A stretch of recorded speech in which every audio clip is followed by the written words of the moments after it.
Okay, good morning. Here we are, more updates. One of my new pedals have arrived.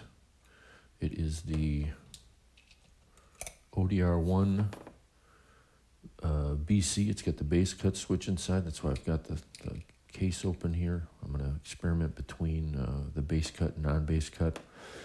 I don't think I'm going to cut the bass, but we'll find out.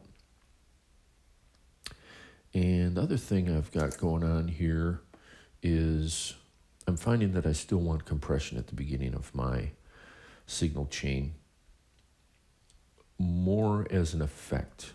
So the compression I'm getting at the board here, which is, so I'm coming into the board stereo now, so I'm technically got stereo compression going here, and then I've got bus compression coming out of it. So as far as quote-unquote, studio style compression, I'm covered. I don't need the 1176, the LA2A style compression. I've got the SSL compression going on over here, which is excellent. I'm perfectly fine with it. In addition to the multi-band compression and the Clev Grand. I know you may not be able to see this, but I want to look at something here. I got to look at the Clev Grand here in the finalization process and just run through what happens to the signal before it prints. Okay, so we've got, so when the signal comes into the finalizer, the Clev Grand finale, it goes through a high-pass filter into just a global compression, hard knee, then into a multi-band compressor, which is set to just tighten the bottom end up. There's an additive signal path that comes off of the input filter that just adds saturation or gain. And it's really set for sparkle. And the description for the compression on here is slow hard. I don't know what the heck that would be. And then out of the multi-band compression, you get a stereo width, and it's leaving the bass in the center, and then it's spreading out everything else. It must be pulling each channel of the multi-band compression and then sending it to either left, right, or center. And then through a two-band EQ, which is just set to default, and then to the output. And then there's a limiter on the very final master part before it goes to the output. So that's what's going on with the finalizer. Again, the finalization is something I learned about when I was working in the studio, and that kind of just glues everything together. This obviously isn't much of a mix, but I figured it would be valuable in this application because there's a lot of sound going on, especially once I get the pitch shifting and the multiple delays, the pads, and especially the microcosm mixed into there. So again, the finalization process is something that you're always going to hear on the back end that I don't hear while I'm making these videos. Okay, so I have my extra here, which again is a tele-style thing. Let's turn off some delays. Oops, that was off. So I'm finding that with the UA delay pedals, by the way, without getting into it, they're the best sounding delay pedals. They are the best sounding delay pedals. I'd probably put Eventide right up there, but for a digital pedal, either one of these, they have some sort of mojo to them, to my ears, which I just love. I mean, I feel like my delay search is over, unless, of course, Universal Audio comes out with something else newer and better. Another thing I can do with these, so here's one other little critique of the Universal Audio pedals is the Bluetooth sucks. I am constantly having to restart the pedals, repair them, etc., etc. So hopefully you find your settings. And this is I believe the iPhone 15 So it's not like I'm using an old iPhone or anything. It should work just fine, but it doesn't. So hopefully whatever settings you end up with, and I recommend you running these buffered because you get the benefit of the preamp. I don't know about the Galaxy, I'd have to read on it, but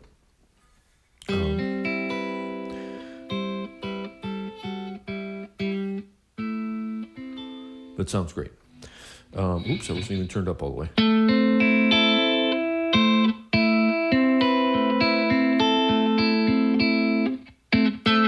Okay, so I've added in my Analogman compressor, and I'm using it. As you can see, I have the sustain cranked, but I have the blend mixed back quite a bit, and then the volume's just, for unity gain.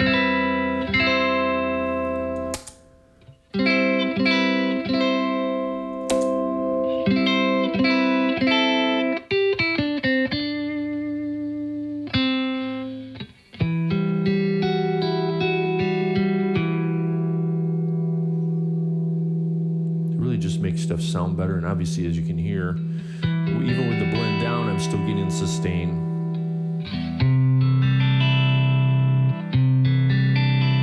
Now a little thick on the low end for me.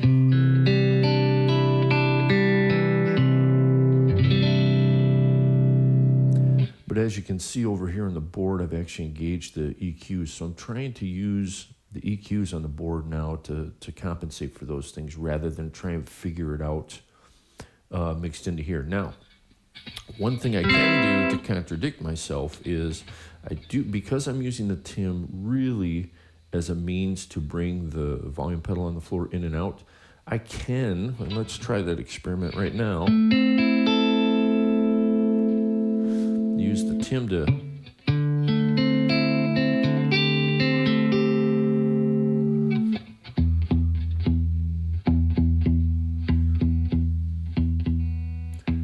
dial out quite a bit of the bass there.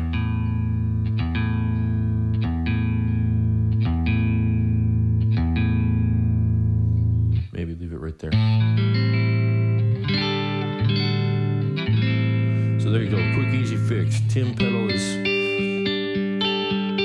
it's not only my favorite overdrive, it's kind of my favorite boost, it's kind of my favorite utility pedal. And just any situation I've been able to adapt it to. People are going nuts over that Analogman or the Chase Bliss Analogman pedal, which they should. I ordered one, I won't lie. But they should be going nuts over this TIM pedal. Okay, so part of the reason why I dialed out some of the bass is because I created a bass preset on the Nano Cortex.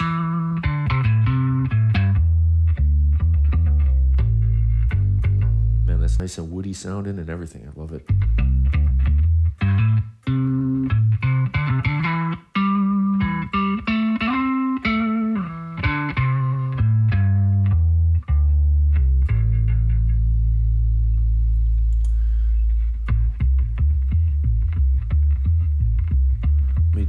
Bass stuff, man. So the compression maybe helps with the bass too a little bit.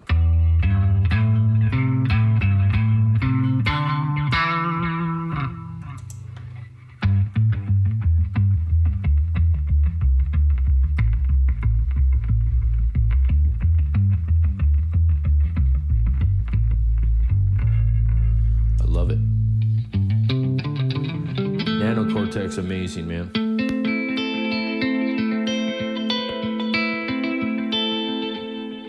Okay, so let's get those delays out of there again. Okay, so the Nobels.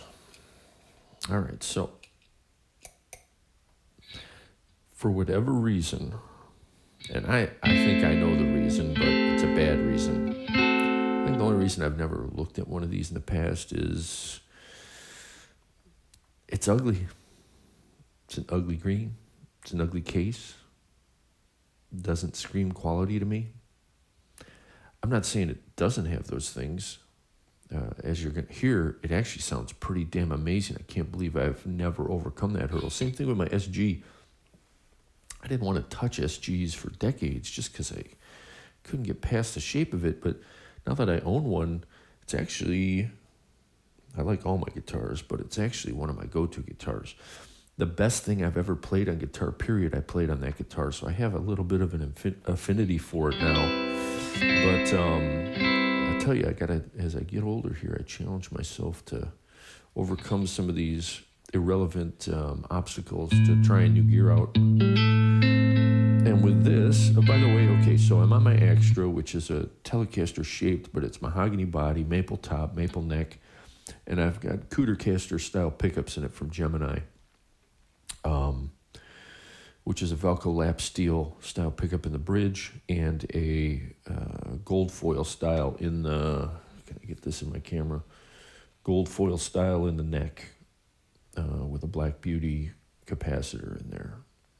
And yes, it's a weird rosewood bridge. I think I did a video on this guitar, though. I've had this since 2001. I've had this guitar longer than any other guitar I've had. First and only custom guitar I've ever had made. And I love it now more than I did when I got it. Okay, so ODR.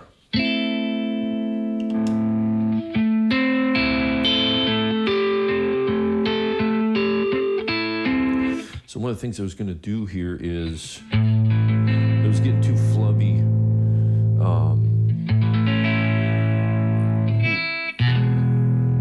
The way the signal is hitting it, but let me think here. How do I have this signal going?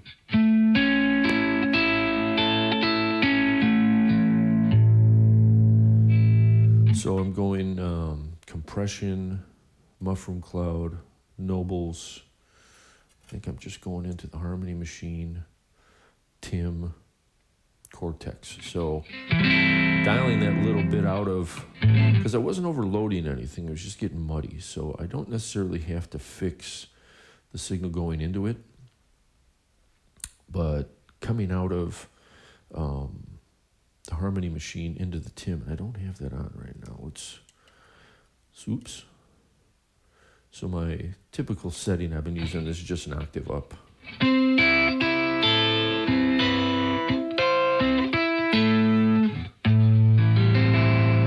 Okay, so that's with the bass as is, full spectrum. I'm gonna electrocute myself. Okay, now I just engage the bass cut. It does even it out nice. A little crispy on the top.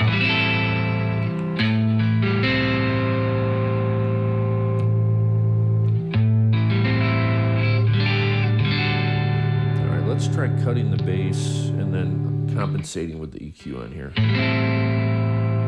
Another thing I learned about the Nobels. Yeah, see, it's a little, cuts too much bass. Not going into some mix, so I don't need it like that.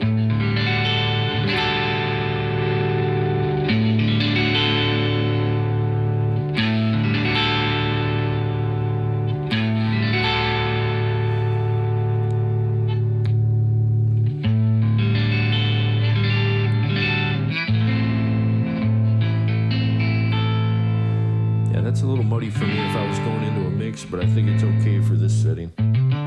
Or for this application.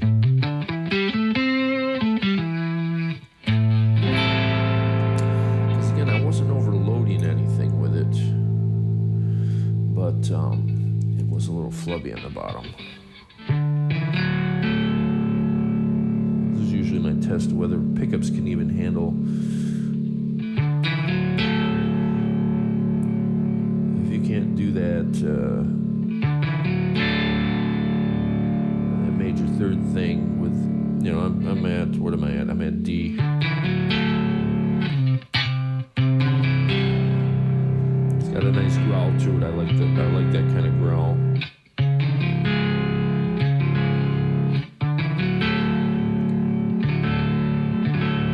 It's not sounding terrible. It sounds fine.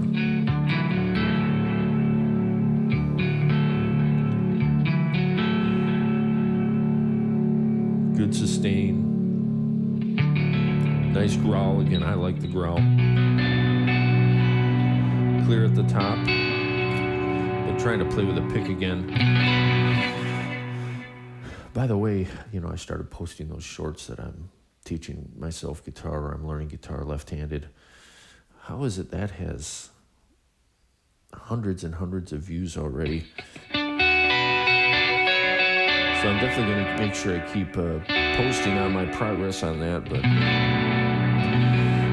okay, so back to this.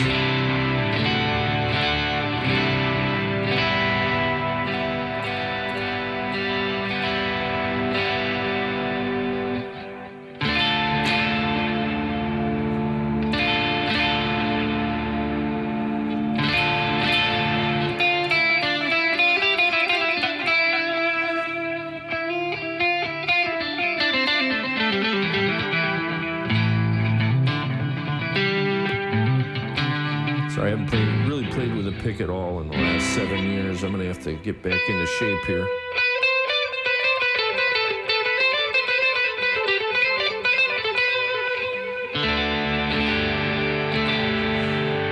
A little heavy in the gain.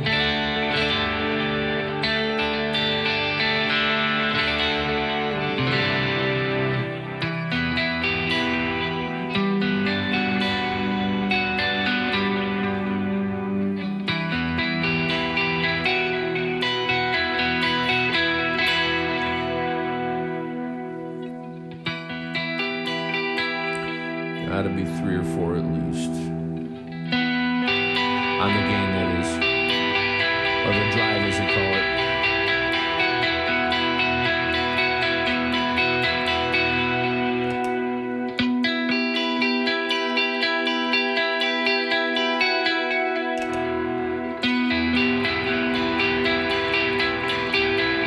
Ooh, I don't know. Maybe that bass cut is good. Maybe that bass cut is good. Let's try that again. With a pick.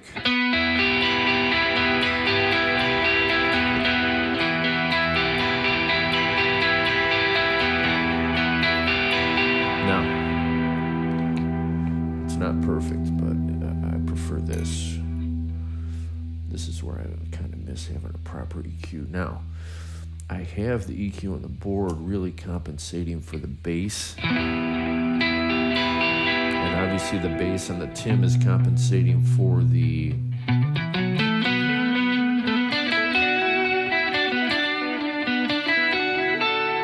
signal coming out of the Analogman compressor. Now, back to the Analogman compressor.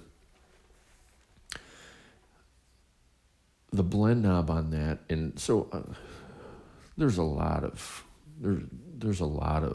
minutia on the internet regarding tone and all that stuff. And I usually, as I'm sure if you sift through my videos, I may watch something and think, this guy's talking, but I'm not hearing what he's saying. So in many cases, I'll just try and learn myself. It's definitely the more expensive way to do it, and the more time-consuming way, but I really do get to learn with my ears in a tactile way, what works for me and what doesn't. But one of the very, very few people that if they say something about it, I believe them, it's Analog Mike. And so in some cases, even, in stuff they modify, I'll go to the Analogman website and just read what he had to say about the whatever the pedal is or whatever I'm thinking of sonically. And one of the things he says about this compressor is it works very well as just a tone sweetener. And I'm finding that in contrast to my Pedal 76 or any of my LA2A style compressors, which I do like the LA2A style compression, more because it's not set. It kind of flexes depending on the signal coming in. This is based on a Ross compressor. It's actually got the exact same chip from 1979. You can get it for $5 extra. And it doesn't, even he says, it doesn't really change the sound of it, but it's cool to have. So I agree with that.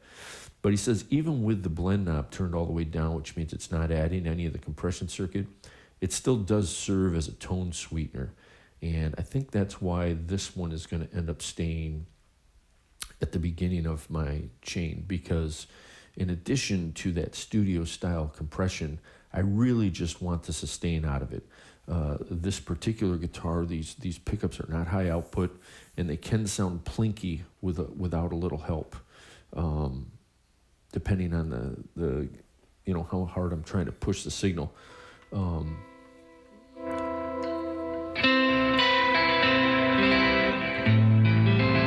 this ODR one is nice. So I think I'm finally coming to my final conclusions with this whole compression search. I did see that Rocket came out with that Airchild compressor, but if I remember right, it's a VCA style compressor. They don't talk about how they're achieving that sound. And in a general way, I got to look and see. Yeah, this is. I don't think this is a FET compressor. I think the Analogman compressor is a VCA style compressor. So I've aside from how it's voiced, I really don't see how they would be achieving that Fairchild compression in a VCA style compressor. Is it even possible for a VCA style compressor to have that same attack rate? I don't know. Maybe it does. And that one is interesting to me. But this one's handmade. It was ordered to my specs. It was not crazy expensive. Any of you can go to Analogman's website and order one of these today. And again, Analog Mike's one of those guys that even with the King of Tone. So I got my King of Tone, I think, in 2017. And he said, for those of you that aren't really pushing an amp with it, it probably won't do much for you. And he's right. So I'm real curious as to how that translates to the Chase Bliss version of it. I'm real curious to see whether it does much. Because I'll tell you what, I got this, I think I had $30. The reason I tried this, I had $30 in those Guitar Center bucks. And these have been floating around in your face forever. And, never quite motivated. You get caught up in that whole, how could a $60 pedal sound better than every pedal you've ever played with? Well, get a Nobels ODR1. This is the BC version, which has the bass cut switch inside. And you'll find out, because this thing is great sounding.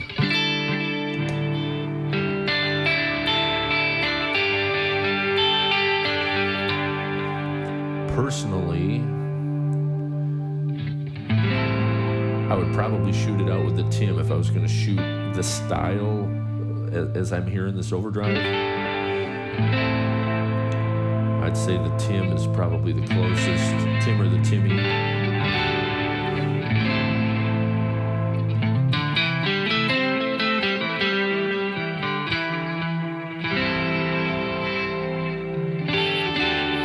But again, having said that, there you go. Like, it's funny too when I pulled this out of the box, because this was a used one. I did not buy it new. I want to say Spectrum was at 8 and drive and level were at noon, and I didn't have to change it for the first hour. I just left it after I turned it on.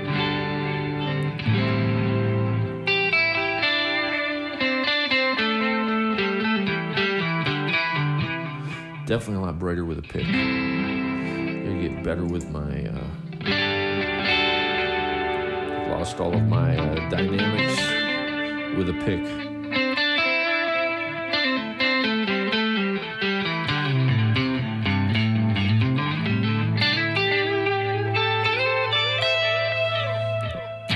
My delays are a little out of hand right now too.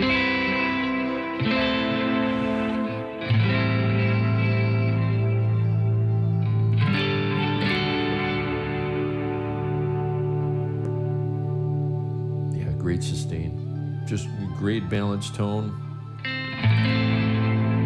So there you go. Ended up being a way longer video than I wanted, but I just wanted to talk about why I'm bringing compression back in and why I'm using this particular one. Again, In fact, the mushroom cloud's going to probably move to the wayside to bring back my sun face, my NKT red dot low gain sun face, because the Analogman stuff is the best stuff out there. It's that simple. And there's so much stuff in the line that you could order today. You don't have to wait 6 years for King of Tone. I think this compressor does more to sweeten my tone than my King of Tone did.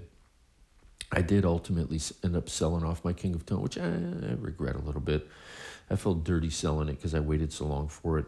Even in 2017, I want to say I waited 2 years, 3 years, something like that to get it. But my sun face, my compressor here, and as you can hear, I do have the noise gate on. I have my noise gate on the Cortex here, but as you can hear, the way I have the compression dialed in, it's not raising the noise floor too much because it's first in the chain.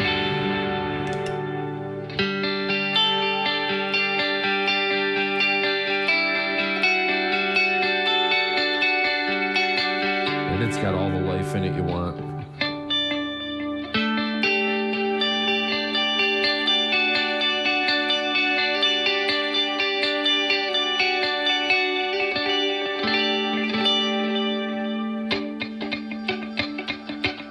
So I'm not really prepared to play, but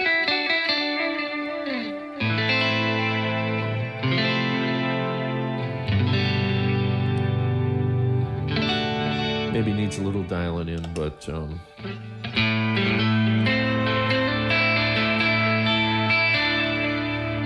for effectively, I think I got this for, if you include the $30, so it was $60. I got it for $60. So I really only paid $30 for this, and it does sound better. It sounds just as good as the Tim. The Tim might have some slight advantages over it. It's so usable. It's so great sounding. So that's it. I'm not going to go into a jam because I've already gone 27 minutes. But there you go. There's a quick update for you.